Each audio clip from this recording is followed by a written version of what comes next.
একবার আমার মা আমাকে তার সাথে গোয়ায় ছুটিতে নিয়ে গিয়েছিলেন। আমি হোস্টেলে থেকে পড়াশোনা করতাম, তাই আমার মায়ের সাথে খুব কম সময় কাটিয়েছিলাম। ছুটিতে আমরা একে অপরের খুব কাছাকাছি চলে এসেছিলাম। এরপর যা ঘটেছিল তা পরের গল্পে দেখুন।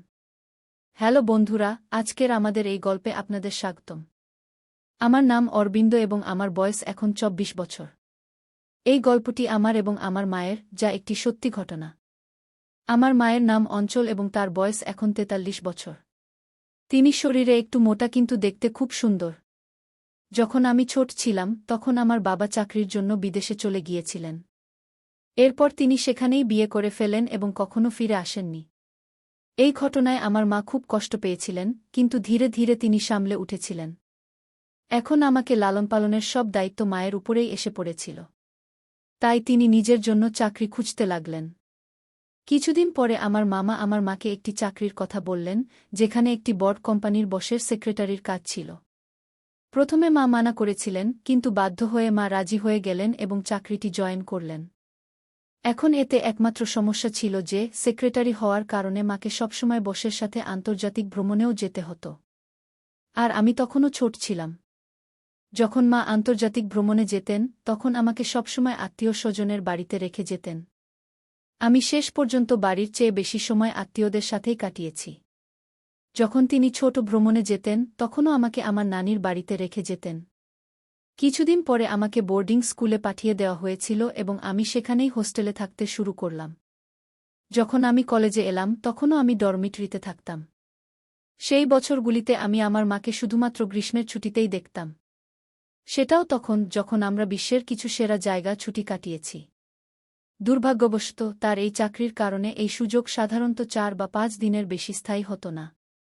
গ্র্যাজুয়েশনের পরে আমি গ্রীষ্মে কিছু মহিলা বন্ধুর সাথে ডেটিং করে নিজেকে ব্যস্ত রাখার পরিকল্পনা করেছিলাম। কিন্তু ঠিক সেই দিনই মায়ের ফোন এল এবং তিনি বললেন, অরবিন্দ, আমি গোয়ায় আমাদের ছুটির জন্য সমুদ্রের পাশে একটি জনপ্রিয় রিসোর্ট বুক করেছি এবং আমাদের ২ দিন পরে বের হতে হবে। কি এটি শুনে আমার মন খারাপ হয়ে গেল, কারণ মা আমাকে জিজ্ঞাসা না করেই সবকিছু বুক করে ফেলেছিলেন।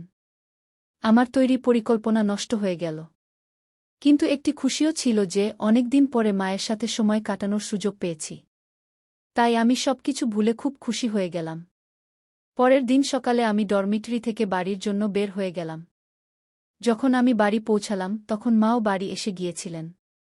বাড়িতে যেতেই মা আমাকে জড়িয়ে ধরে বললেন, কেমন আছে আমার ছেলে? আমি বললাম, ভালো আছি মা, শুধু তোমার খুব মনে পড়ে। তখন মা বললেন, বেটা, সেই জন্যই তো তোমার সাথে ছুটিতে যাওয়ার পরিকল্পনা করেছি, যাতে আমরা দুজনেই একসাথে সময় কাটাতে পারি। এরপর আমরা দুজনেই খাবার খেলাম এবং মা বললেন, অরবিন্দ, তোমার প্যাকিং করে নাও, আমাদের কাল সকালে বের হতে হবে। আমি বললাম, ঠিক আছে মা, এবং আমি আমার রুমে গিয়ে প্যাকিং করলাম এবং ঘুমিয়ে পড়লাম। পরের দিন সকালে আমরা দুজন গোয়ার জন্য বের হয়ে গেলাম এবং দুপুরের মধ্যে গোয়া পৌঁছে গেলাম। সেখানে পৌঁছে আমি দেখলাম যে মা হোটেল না নিয়ে সরাসরি সমুদ্রের পাশে একটি ছোট্ট আতার পর হঠাৎ করেই মা আমার জীবনে অনেক বেশি আগ্রহ নিতে শুরু করলেন এবং আমরা কথা বলতে অনেক সময় কাটাতে লাগলাম। তাকে কাছে থেকে দেখলে আমি বুঝতে পারতাম যে তিনি এখনও ভাল অবস্থায় আছেন।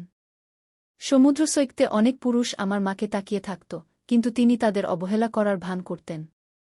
শেষ দিনে আমরা আমাদের সানবেড এবং ছাতা দ্রুত সৈকতে রেখে আমাদের ভিলায় ফিরে এলাম। কাপড় বদলে আমরা একটি স্থানীয় রিসোর্টের ছাদে রাতের খাবার খেতে গেলাম। রিসোর্টে আমরা একটি মার্টিনির সাথে সালাদ, তারপর লবস্টার এবং অন্যান্য সামুদ্রিক খাবার খেলাম। রাতের খাবারের পর তিনি ফ্রেঞ্চ হোয়াইট ওয়াইন দিয়ে শুরু করলেন। এরপর আমরা রিসোর্টের পাশের রাস্তায় হাঁটতে বের হলাম। রঙিন ভিড়ের মধ্যে হাঁটতে হাঁটতে আমরা বার এবং ক্যাফেতে বাজানো সঙ্গীত শুনতে পাচ্ছিলাম। মা আমার হাত ধরে হাঁটছিলেন। তখনই আমি তাকে বললাম, মা, আশেপাশের লোকেরা কি ভাবছে? মা তখন বললেন, ভাবতে দাও, আমাদের কি আসে যায়? তার এই কথা শুনে আমি হতবাক হয়ে গেলাম এবং ভাবতে লাগলাম, শেষ পর্যন্ত আমার মা কেন এমন কথা বলছেন। যখন আমরা বাড়ি পৌঁছলাম তখন আমরা সূর্যাস্ত উপভোগ করার জন্য ছাদে বসলাম। মা তার ব্যাগ থেকে একটি শ্যাম্পেনের বোতল বের করলেন এবং আমাকে খুলতে বললেন। তারপর তিনি পাতলা শ্যাম্পেন গ্লাসে শ্যাম্পেন ঢেলে আমাকে দিলেন। তিনি আমার পাশে বসলেন এবং তার গ্লাস থেকে আমাকে পান করাতে লাগলেন এবং বললেন, আমার ছেলে কত বড় হয়ে গেছে। তারপর তিনি আমাকে মাথা থেকে পা পর্যন্ত এক ভিন্ন দৃষ্টিতে দেখছিলেন। কিছুক্ষণ পর আমরা বাড়ির ভেতরে চলে এলাম। ভেতরে এসে মা একটি হালকা নীল রঙের গাউন পরলেন এবং আমরা বসে শ্যাম্পেনের সাথে গল্প করতে লাগলাম। তিনি তার পা আমার দিকে থাকা চেয়ারে রাখলেন। এটি দেখে আমি বুঝতে পারছিলাম না যে মা কেন এই সব করছেন। প্রথমে আমি কিছুটা অস্বস্তি বোধ করছিলাম, কিন্তু কিছুটা শ্যাম্পেন খাওয়ার পর আমি সাহস করে তার দিকে তাকালাম। তখন আমি দেখলাম যে তার মুখে আজ এক ভিন্ন অভিব্যক্তি ছিল। আমার এইভাবে তাকানো তাকে মোটেও বিরক্ত করছিল না। তিনি হেসে জিজ্ঞাসা করলেন, বেটা, আমি কি তোমার ভালো লাগি? আমি বললাম, হ্যাঁ মা। খুব কিছুক্ষণ পর আমরা দুজনেই বেডরুমে চলে এলাম, যেখানে আমি আমার মায়ের অনুরোধে কিছু সুগন্ধি মোমবাতি জ্বালালাম। আমাদের বেডরুমে ধীরে ধীরে ইংরেজি সঙ্গীত বাজছিল। আমরা কিছুটা মাতালো হয়ে গিয়েছিলাম, কারণ আমরা বেশ ভালো পরিমাণে শ্যাম্পেন খেয়েছিলাম। আমরা বিছানায় শুয়েছিলাম, তখন মা বললেন, আজ আমি অনেক রোদ পোহিয়েছি, তুমি কি আমার পিঠে লোশন লাগিয়ে দেবে? আমি বললাম, হ্যাঁ মা, অবশ্যই। তিনি আমার সামনে তার পা রাখলেন এবং আমি হাতে লোশন নিয়ে তার পায়ে লাগাতে লাগলাম। তখন তিনি কোনো সংকোচ ছাড়াই আমাকে জিজ্ঞাসা করলেন, বেটা, বলো তো, আমার সম্পর্কে তোমার কি মনে হয়? আমার মুখ থেকে হঠাৎ বেরিয়ে এল, অসাধারণ। তখন মা আমার দিকে তাকিয়ে বললেন, বেটা, আমি এতদিন তোমাকে নিজের থেকে দূরে রেখেছি, এ ব্যাপারে জিজ্ঞাসা করছি। তুমি কি মনে কর আমি কেমন মা? তখন হঠাৎ আমার মনে হল যে আমরা আমাদের জীবনে এত কম সময় একসাথে কাটিয়েছি। ছোটবেলা থেকে মায়ের স্মৃতির সব অনুভূতি আমার মনে ভেসে উঠল। আমার চোখ থেকে অশ্রুর ধারা বয়ে গেল। হঠাৎ মা আমার দিকে তাকালেন এবং তৎক্ষণাৎ উঠে আমার কাছে এলেন এবং আমাকে জড়িয়ে ধরে বললেন, আমাকে ক্ষমা করে দাও বেটা, আমি খুব খারাপ মা। আমি চাকরির চক্করে আজ পর্যন্ত আমার ছেলেকে নিজের থেকে দূরে রেখেছি। তুমি চাইলে আমাকে কোনো শাস্তি দিতে পারো, আমি মেনে নেব। মা বললেন, আমি বুঝতে পারছি বেটা, তোমার কি কষ্ট গেছে। কিন্তু এখন আমি প্রতিজ্ঞা করছি, আজকের পর কখনো তোমাকে নিজের থেকে দূরে রাখব না, এমনকি যদি আমাকে চাকরি ছাড়তে হয়। এটি শুনে আমি খুব খুশি হলাম এবং আমি মাকে জড়িয়ে ধরে বললাম। তারপর আমরা দুজনেই একে অপরের অশ্রু মুছলাম। সারারাত বসে আমরা অনেক হাসি তামাশা করলাম।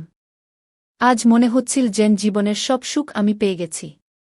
পরের দিন আমরা আমাদের বাড়িতে ফিরে এলাম। এখন আমার মা তার চাকরি ছেড়ে দিয়েছেন এবং বাড়ির কাছে একটি বিউটি পার্লার খুলেছেন, যা দিয়ে আমাদের বাড়ি ভালোই চলে। এখন আমরা দুজন মা ছেলে ভালোভাবে জীবন কাটাচ্ছি এবং আমাদের জীবনে খুব খুশি। তাই বন্ধুরা, এটি ছিল আমাদের ছোট্ট মাছেলের গল্প। আপনি এই গল্পটি কেমন লাগলো কমেন্ট করে অবশ্যই জানাবেন। যদি গল্পটি আপনার ভালো লেগে থাকে, তবে এটি লাইক করুন এবং আপনার বন্ধুদের সাথে শেয়ার করুন। আরও এমন রোমাঞ্চকর গল্পের জন্য আমাদের চ্যানেল সাবস্ক্রাইব করুন এবং বেল আইকন প্রেস করতে ভুলবেন না, যাতে আপনি আমাদের কোনো গল্প মিস না করেন। ধন্যবাদ।